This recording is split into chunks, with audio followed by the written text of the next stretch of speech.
त्रिभुवन मालिकेच्या आजच्या भागामध्ये आपण पाहत आहोत की आता इकडे जो काही रुद्र आणि त्याचबरोबर गिरिजा हे भांग प्यायल्यामुळे चांगले सुस्तावलेले असतात.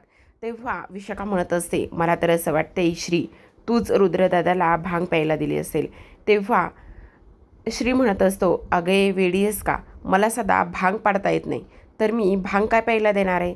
तेव्हा वासंती विचार करते, मला तर असं वाटते की हे सगळं कर्कट कारस्थान उर्वशी वहिनीचंच असणार आहे. पण आत्ता जर हे रुद्र आणि गिरिजा असेच एकमेकांसोबत झोपून राहिले तर मग तिकडे प्रभास काकांचं काय होणार आहे. प्रभास दादावर इकडे लक्ष ठेवता येणार नाही आणि त्याच संधीचा फायदा इकडे नागेश्वर आणि उर्वशीने घ्यायला नको.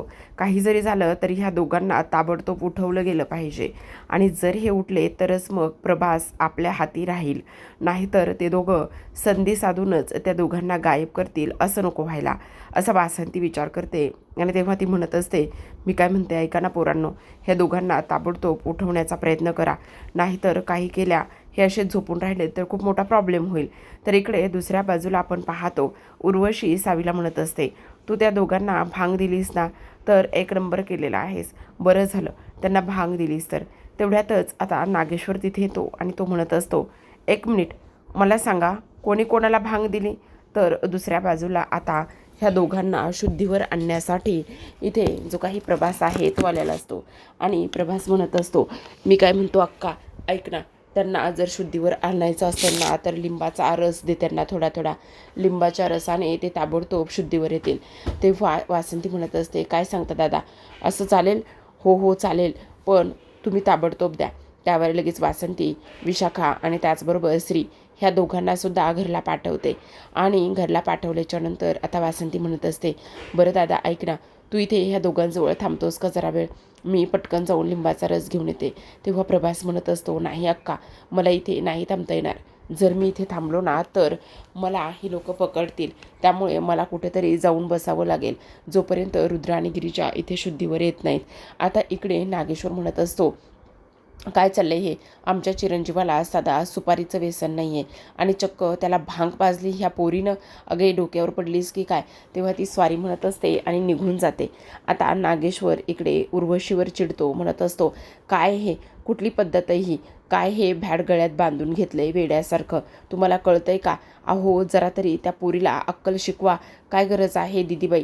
आणि तुम्ही चक्क इथे आता ह्या सगळ्या गोष्टी केलेल्या आहेत आणि त्याच वेळेला तुम्ही असं कसं करू शकता, असं सुद्धा आता इकडे तो बोलत असतो. आता हे सगळं काही बोलल्यानंतर लगेचच उर्वशी म्हणत असते, मला नव्हतं माहिती तिने हे सगळं काही केलंय, त्या सगळ्यासाठी खरंच दादासाहेब सॉरी बरं का, असं सुद्धा आता इकडे ती बोलत असते. आता हे सगळं काही बोलल्यानंतर तर इथे आता दुसऱ्या बाजूला आपण पाहतो की लिंबाचा रस दिल्यानंतर आता गिरिजा आणि त्याचबरोबर रुद्र ह्या दोघांना सुद्धा शुद्ध आलेली असते, डोकं जड झालेलं असतं. आणि तेव्हा दोघं एकमेकांच्या मिठीत असताना इकडे मी इथे कशी असं दोघंही जण एकमेकांना म्हणत असतात. त्याच वेळेला आता इकडे वासंती म्हणत असते, काय मग उतरली का नशा. तेव्हा लगेच आता इकडे रुद्र म्हणत असतो, नशा म्हणजे मला नाही समजलं, नशा कसली. त्याच वेळेला डोकं फार जड झाले असं सुद्धा म्हणतो. तेव्हा वासंती म्हणत असते, अरे दोघाही जणांनी काय केलंय कळतंय का तुम्हाला, अरे तुम्ही भांग प्यायला होतात भांग. तेव्हा रुद्र म्हणत असतो, हे कसं शक्य आहे, मी आणि भांग. तर आता इकडे नागेश्वर म्हणत असतो, दिदीबाई आता मी काय म्हणतोय, इथे वेळ वाया घालून चालणार नाहीये, तिकडं ते दोघं रुद्र आणि गिरिजा भांग पेलेल्या नशेत आहे, तोपर्यंत प्रभासला शोधा, नाहीतर तो प्रभास घर सोडून निघून जायचा, ताबडतोब शोधलं गेलं पाहिजे, असं नागेश्वर बोलतो. आणि तेव्हा लगेच आता नागेश्वरच्या खोलीकडे ते दोघेही जण निघतात. आता नागेश्वरच्या प्रभासच्या खोलीकडे दोघेही जण निघाल्यानंतर पाहतात तर काय तिथे प्रभास नसतो आणि प्रभास कुठे गेला असा प्रश्न इकडे पडलेला असतो. आता इकडे जो काही रुद्र आहे तो म्हणत असतो, भांगाने आम्हाला कोणी दिले. आणि तेव्हा इथे गिरिजा म्हणत असते, पण मला नाही माहिती मला कोणी भांग दिले. तेव्हा तो म्हणत असतो, पण माझ्याकडे तर इकडे थंडाई घेऊन सावी आली होती आणि सावी आल्यानंतर मी ती थंडाई पेलो होतो, पण त्यानंतर मात्र मला काहीच माहिती नाही आहे. तेवढ्यातच आता इकडे गिरिजा म्हणत असते, मला सुद्धा नाही आठवत आहे रुद्र काही. तेव्हा रुद्र म्हणत असतो, मुळात मी तुमच्यासोबत का आणि कशामुळे बोलते, मला तुमच्यासोबत बोलायचंच नाही आहे, असं सुद्धा आता इकडे तो बोलत असतो. त्याच वेळेला त्याच्या एक गोष्ट लक्षात येते की प्रभास काका कुठे आहे. प्रभास काकाला बघितलं पाहिजे, कारण बराच वेळ झालं. आणि तेव्हा समजतं की इकडे गिरीजा म्हणत असते, रुद्र तुम्ही नका काळजी करू, मी सुद्धा येते. तेव्हा तो म्हणत असतो, एक मिनिट, पण मी तुमच्यासोबत का आणि कशामुळे बोलतोय, मला तुमच्याशी काही बोलायचंच नाही आहे, नाही बोलणार आहे मी तुमच्यासोबत काही, असं इकडे तो बोलत असतो. तेव्हा वासंती म्हणत असते, हे सगळं इकडे वंशचंच काम आहे, पण ह्या दोघांच्या नात्यामध्ये अंतर पडायला नको. ह्या सगळ्या गोष्टी त्यांनीच केलेल्या आहेत आणि ह्या सगळ्या गोष्टी मुद्दाम त्या करतात, हे सुद्धा वासंती बोलत असते. आता नागेश्वरने गावातील त्याच्या माणसांना कामाला लावलेलं असतं. प्रभास जिथे कुठे दिसेल तिथे त्याला पकडा आणि आमच्यासमोर हजर करा, असं बोलत असताना तिथे रुद्र येतो. आणि रुद्र आल्यानंतर आता रुद्र म्हणत असतो, काय झालं आबासाहेब, तुम्ही प्रभास काकाला शोधत आहात का. तेव्हा आता नागेश्वर म्हणत असतो, हो, प्रभासला शोधण्यासाठी माणसं पाठवलेली आहेत.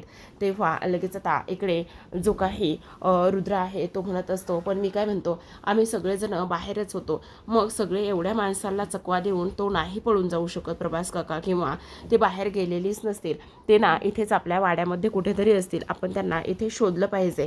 तेव्हा लगेच आता नागेश्वर म्हणत असतो, मनातच म्हणतो बरं का, की अहो चिरंजीव, तुम्हाला काय माहिती की तुमचा प्रभास काका कसा आहे, अगदी तेल लावलेल्या पहिलवानागत आहे, म्हणजे कधी निसटून जाईल ना ते कोणाला समजणार सुद्धा नाही, असं सुद्धा आता इथे तो बोलत असतो.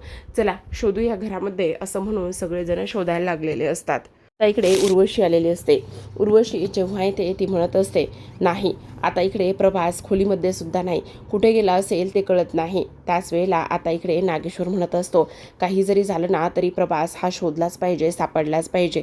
तेव्हा गिरीजा वासंतीला म्हणत असते, आई मी काय म्हणते, तुम्ही ना आबासाहेबावरती लक्ष ठेवा, मी इकडे जाऊन आत्याबरोबर राहते, म्हणजे त्यांना प्रभास काका सापडले तर काही जरी झालं ना तरी आपल्याला सुद्धा त्या सगळ्या गोष्टी ते समजल्या पाहिजेत, असं म्हणून आता ती उर्वशीकडे येते.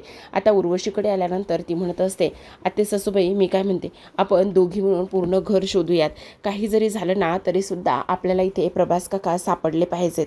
उर्वशी म्हणत असते, अजिबात नाही, मला तुझ्यासोबत येण्याची काही गरज नाही, आत्ताच्या आत्ता इथून चालती हो, असं बोलल्यानंतर लगेचच आता इकडे आपण पाहतो की ह्या सगळ्या काही गोष्टी ते झाल्यानंतर जी काही इथे आता आपली गिरीजा आहे, ती गिरीजा तिकडे जाण्याचा प्रयत्न करत असते.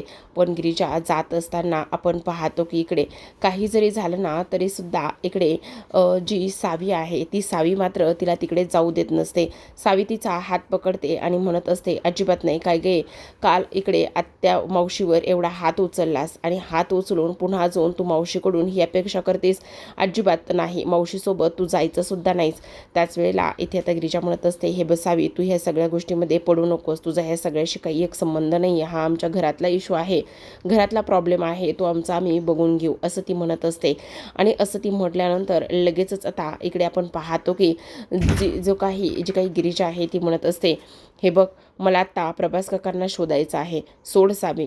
तेव्हा लगेच आता इकडे गिरीजा म्हणत असते, हे बघ, तुला मी सांगितले ना, ह्या सगळ्या गोष्टीमध्ये तुझा काहीच एक संबंध नाही आहे, काही जरी झालं ना तरीसुद्धा इथे जे काही प्रभास काका आहेत ते आमच्या घरचे सदस्य आहेत, त्यामुळे असं ऐऱ्यागैऱ्याने येणं आणि ऐऱ्यागैऱ्याने आल्यानंतर इथे उगाचच नाही त्या गोष्टी बोलणं अजिबात गरजेचं नाही.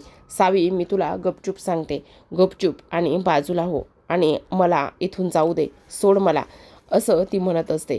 ह्या सगळ्या गोष्टी बोलल्यानंतर आता सावीने तिचा हात पकडलेला असतो. सावीने तिचा हात पकडल्याच्या नंतर आता लगेचच इकडे जी काही गिरीजा आहे ती तिच्यावर चिडते आणि गिरीजा तिच्यावर चिडल्यानंतर लगेच आता इकडे ती तिथून निघून जात असते प्रभास काकांना शोधायला. दुसऱ्या बाजूला आपण पाहतो तर काय, इकडे आता लगेचच जे काही उर्वशी आहे ती अडगळीच्या खोलीमध्ये जाऊन पोहोचते. आता अडगळीच्या खोलीमध्ये जाऊन पोहोचल्यानंतर प्रभास, अरे प्रभा, प्रभास, अरे प्रभा, असं म्हणून त्याला आवाज देत असते. आता प्रभास काका तिथेच अडगळीच्या खोलीमध्ये लपून बसलेले असतात आणि जेव्हा उर्वशी तिथे येते तेव्हा मात्र त्यांना खूपच मोठा धक्का बसतो. आता शेवटी उर्वशीला प्रभास सापडलेला असतो. प्रभास आता कॉलर पकडतो आणि प्रभास कॉलर पकडल्याच्या नंतर इकडे आता लगेचच तो म्हणत असतो की उर्वशी सोड. तेव्हा आता उर्वशी म्हणत असते, काय रे प्रभास, अरे शेवटी तू अडगळ आहेस, तर अडगळीच्याच खोलीमध्ये सापडलास ना तू. बरोबर आहे, तुझी लायकीच ती आहे. तू अडगळीच्या खोलीमध्ये सापडलास हीच तुझी लायकी आहे, असं सुद्धा आता इथे ती बोलत असते. हे सगळं काही बोलल्यानंतर ती म्हणत असते, काही जरी झालं ना तरी सुद्धा मी एक गोष्ट तुला विचारत आहे आणि ती गोष्ट तू मला सांगायचीच. आणि ती म्हणजे की काही जरी झालं ना तरी सुद्धा इथे त्या पोरीचा पत्ता सांग. आणि आता तरी सरते शेवटी मला थोडासा तरी आनंद तू दे. का सांगत नाही आहेस तू मला त्या पोरीचा पत्ता? अरे तुला सांगू का, तुझ्यामुळे मला आईची माया नाही मिळाली, तुझ्यामुळे मी आई होऊ नाही शकले, तुझ्यामुळे ह्या सगळ्या गोष्टी होत आहेत प्रभास. हे सगळं काही तुला कळतंय का? तू का माझं ऐकून घेत नाही आहेस आणि का मला त्या पोरीचा पत्ता सांगत नाही आहेस? सांग ना. त्यावर आता इकडे जो काही प्रभास आहे तो म्हणत असतो, तू मला जमिनीत जित्ता जरी गाडलास ना तरीसुद्धा इकडे काही जरी झालं ना तरीसुद्धा मी तुला तो पत्ता आणि त्या सर्व गोष्टी अजिबात नाही सांगणार आहे, असं सुद्धा आता इकडे तो बोलत असतो. त्याच वेळेला आता इकडे ती म्हणत असते, अरे तुझी लायकीसुद्धा नाही आहे तुला इकडे जमिनीत गाडायची. तुला सांगू, तू तर इथे मला आईचं सुख दिलं नाही आहेस, तू इथे बाप नाही होऊ शकला, तुझ्यामध्ये तो दमच नाही आहे, असं ती बोलते. आणि तेव्हा मात्र आता प्रभासला राग येतो. प्रभासला राग आल्याबरोबर प्रभास मात्र आता उर्वशीच्या कानाखाली वाजवत असतो. तेव्हा आता लगेच उर्वशीला राग येतो. उर्वशीला राग आल्यानंतर ती आता प्रभासची कॉलर पकडते. तेवढ्यातच गिरिजा तिथे आलेली असते. गिरिजा हे सगळं काही पाहते. गिरिजाने पाहिलेलं असतं की आता प्रभास काकांनी उर्वशीच्या कानाखाली मारली ते, पण हे बोलणं काही तिनं फारसं ऐकलेलं नसतं. आणि तेव्हा गिरिजा धावतच येते आणि ते सोडवत असते. म्हणत असते, आत्ते सासूबाई प्लीज तुम्ही शांत हो ना. हे बघा त्यांची तब्येत खराब आहे आणि तब्येतीच्या खराबीमुळे आणि त्या टेन्शनमुळे त्यांनी हे सगळं काही केलं असेल, प्लीज तुम्ही शांत हो ना. तुम्ही असं केलं तर कसं होणार आहे? त्यावर आता इकडे ती म्हणत असते, तुझी हिंमत कशी झाली प्रभास माझ्यावर हात उचलण्याची? तुझी हिंमत कशी झाली? सांग ना, बोल ना. त्यावर ती पुन्हा त्याला मारण्याचा प्रयत्न करत असते. पण गिरिजा म्हणत असते, हे बघा आत्ते सासूबाई, त्यांना आता आरामाची गरज आहे, मी त्यांना इथून घेऊन जाते. असं म्हणून आता गिरिजा इकडे प्रभासला बाहेर घेऊन गेलेली असते. आता सगळेजण हॉलमध्ये असतात. प्रभास शेवटी सापडलेला असतो. त्याच वेळेला आता प्रभास सापडल्याच्या नंतर इथे सगळेजण त्याला विचारत असतात, प्रभास काका काय हे कुठं होता तुम्ही? तेव्हा गिरिजा म्हणत असते, प्रभास काका फार घाबरलेले आहेत, खरं तर काय करावं ना ते काहीच कळत नाही. तेव्हा सावी तिथे येते आणि सावी म्हणत असते, चला सरते शेवटी काय तरी ते जे काही प्रभास काका आहे ते इथे सापडलेले आहेत, ह्याच सगळ्या गोष्टीमध्ये आनंद आहे. आता इकडे हे सगळं काही बोलल्यानंतर आपण पाहतो की इकडे सगळ्यात महत्त्वाची गोष्ट म्हणजे आता लगेचच जो काही प्रभास आहे तो म्हणत असतो, नाही मी कुठे गेलो ना ह्या गोष्टी मला इथे समजल्याच नाहीत. आणि तेव्हा लगेच आता इकडे रुद्र म्हणत असतो, पण प्रभास काका तुम्ही तिकडे कसे काय गेले? काय झालं तुम्हाला? तेव्हा तो म्हणत असतो, नाही रे, मला नाही कळलं मी तिकडे कसा गेलो आणि काय झालं ते, पण मलाच नाही माहिती, असू दे ना. तेव्हा गिरिजा म्हणत असते, हो रुद्र, मी तेच सांगण्याचा प्रयत्न करत आहे की ते तिकडे कसे गेले तेच काही कळत नाही. त्याच वेळेला आता इकडे रुद्र म्हणत असतो, पण मला तुमच्याशी बोलायचंच नाही आहे गिरिजा, मी तुमच्याशी का बोलतोय? मला नाही बोलायचं आहे तुमच्याशी. तेव्हा ते गिरिजा म्हणत असते, रुद्र हा काय प्रकार आहे? तुम्हाला माझ्याशी बोलायचं नाही आहे म्हणजे? तेव्हा लगेच आता इकडे जो काही प्रभास आहे तो म्हणत असतो, अरे काय करतोयस हे असं? त्या थंडाईमुळे झालं असेल हे सगळं काही, तू एवढा विचार नको करूस. आणि तुला सांगू का गिरिजा, हे सगळ्या गोष्टी करणं अशक्य तरी आहे का? नसेल केलं तिने हे सगळं काही. तेव्हा तो म्हणत असतो, नाही माहिती काका तुम्हाला एक गोष्ट सांगू का, हिने काय केलेलं आहे, आज आत्याच्या कानाखाली मारलेली आहे तिने, आणि ह्या सगळ्या गोष्टी मला नाही सहन होते, असं सुद्धा आता इथे तो बोलत असतो. हे सगळं काही बोलल्यानंतर लगेच आता प्रभास म्हणत असतो, अरे वा, उर्वशीच्या कानाखाली मारले, ही तर गोष्ट सगळ्यात चांगली आहे. तेव्हा लगेच आता इथे जो काही आपला रुद्र आहे तो म्हणत असतो, काय म्हणालात तुम्ही? नाही म्हणजे कानाखाली मारलीस आणि तू तिच्यावर चिडलास ना, ही चांगलीच गोष्ट आहे, पण माणूस हे बघ तिने मुद्दाम नसेल केलं बाळा. तेव्हा ते पुन्हा रुद्र म्हणत असतो, हे बघा काका, तुमचा तिच्यावर त्या सगळ्या गोष्टीवर विश्वास असेल, पण माझा मात्र तिच्यावर अजिबातच विश्वास नाही आहे. आणि त्याहूनही सगळ्यात महत्त्वाची गोष्ट म्हणजे काही जरी झालं ना तरीसुद्धा इकडे तुम्ही तिच्यावर कितीही आणि कसाही विश्वास ठेवा, पण मी तिच्यावर अजिबात विश्वास ठेवणार नाही आहे, कारण तिनं माझ्या आत्यासोबत ह्या सगळ्या गोष्टी केलेल्या आहेत ना, आणि ह्या सगळ्या आत्यासोबत गोष्टी केलेल्या असल्यामुळे मला हे सगळं अजिबातच मान्य नाही आहे असं सुद्धा आता इकडे जो काही रुद्र आहे तो इथे बोलत असतो. त्याच वेळेला हे सगळं काही बोलल्यानंतर आपण पाहतो की इकडे आता प्रभास म्हणत असतो, हे बघ रुद्र, तुला एक गोष्ट सांगू का, सगळ्यात महत्त्वाची म्हणजे की हे बघ गिरिजा अजिबात तशी नाही आहे. आणि हे बघ आता इकडे सावी म्हणत असते, अरे वा, आता इकडे जो काही रुद्र आहे त्या रुद्राने इथे गिरिजासोबत आबोला धरला ही गोष्ट मात्र चांगलीच आहे ना. तेव्हा गिरिजा आता त्याला बोलण्याचा पूर्ण प्रयत्न करत असते, पण बोलण्याचा प्रयत्न करून सुद्धा आपण पाहतो की इकडे काही जरी झालं ना तरी सुद्धा इकडे आता गिरिजा मात्र त्याच्याशी बोलतच नसते. आणि जो काही रुद्र आहे त्याने सुद्धा सांगितलेलं असतं की मला नाही बोलायचंय. आता इकडे जो प्रभास आहे तो म्हणत असतो, अरे तुला कळत नाही रे पोरा, तुला कळत नाही आहे, ती जी आहे ना म्हणजे ही उर्वशी, त्या उर्वशीने ह्या सगळ्या गोष्टी केलेल्या असत्या बघ, तुला कळत नाही ते सगळं काही उर्वशीमुळे तुमच्या दोघांमध्ये हे सगळं काही अंतर आलेलं आहे बघ, असं सुद्धा आता इकडे तो बोलू लागतो. ह्या सर्व काही गोष्टी इथे बोलल्यानंतर लगेचच आता इकडे जो काही रुद्र आहे तो म्हणत असतो, काका तुम्ही तिची लाख बाजू घ्या पण मला मात्र नाही तिच्याशी बोलायचं, असं म्हणून आता रुद्र जो आहे तो रुद्र तिथून निघून जातो. आता रुद्र तिथून निघून गेल्यानंतर आपण पाहतो की इकडे आता जिगरीच्या आहे तिला मात्र फार टेन्शन आलेलं असतं.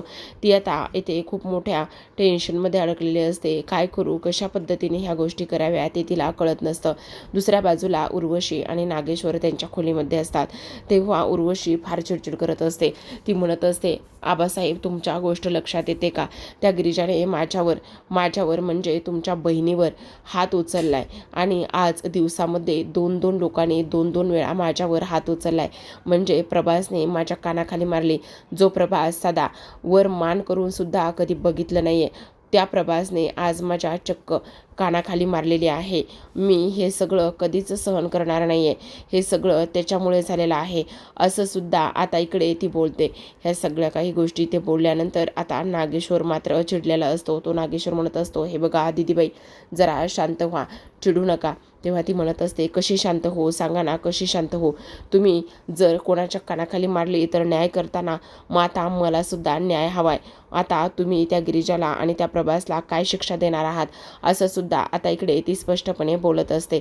दुसऱ्या बाजूला आपण पाहतो की इकडे आता सावी म्हणत असते, काय मग आता खरं सांगायला गेलं तर इकडे सगळ्यात महत्त्वाचं म्हणजे तुझ्यासोबत जो काही रुद्र आहे त्या रुद्राने तर तुझ्यासोबत असलेलं बोलणं टाकूनच दिलं आहे.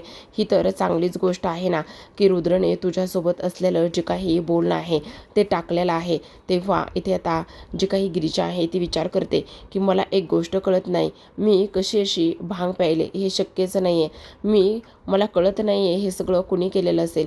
मला तर ते काका इथे थंडाई घेऊन आले होते पण ती भांग होती आणि त्यानंतर मी खरंच इकडे जी काही उर्वशी आत्या आहेत त्यांच्या कानाखाली मारले, हे कसं शक्य आहे असा इकडे ती विचार करते. आणि मला चांगलंच आठवतंय की इकडे उर्वशी आत्या काय म्हणत होत्या, तर त्या म्हणत होत्या की लग्नाच्या अगोदरच तुला सवत होती, हे तर पहिल्यांदाच झालं आहे असं सुद्धा त्या इथे बोलत होत्या. ही गोष्ट मी व्यवस्थित ऐकली आहे असं सुद्धा आता इकडे ती बोलत असते. पण आता गिरिजा म्हणत असते, नाही काही जरी झालं ना तरी सुद्धा ह्या सर्व गोष्टींचा मला सोक्षमोक्ष लावायचा आहे. मी ह्या सगळ्या गोष्टींच्या मुळापर्यंत जाऊन पोहोचल्याशिवाय राहणार नाही असं सुद्धा आता इकडे ती स्पष्टपणे बोलत असते. तर आता प्रेक्षकांनो आजच्या भागामध्ये एवढंच. उद्याचा भाग तर फार इंटरेस्टिंग असणार आहे, कारण उद्याच्या भागामध्ये आपण पाहतो की आता इकडे जो काही प्रभास आहे प्रभासने खूप मोठा गोंधळ घालून ठेवलेला असतो. गोंधळ म्हणजे आता त्याचं एकच काम असतं की सर्वांसमोर सत्य सांगण्याचं आणि तो तेच करण्याचं काम करत असतो. आता इकडे जेव्हा गिरिजाला समजतं की उर्वशीच्या तिने कानाखाली मारली आणि ते चुकीचं आहे, त्यामुळे सगळेजण इथे हॉलमध्ये असताना लगेच आता गिरिजा येते आणि उर्वशी समोर हात जोडून तिची माफी मागत असते.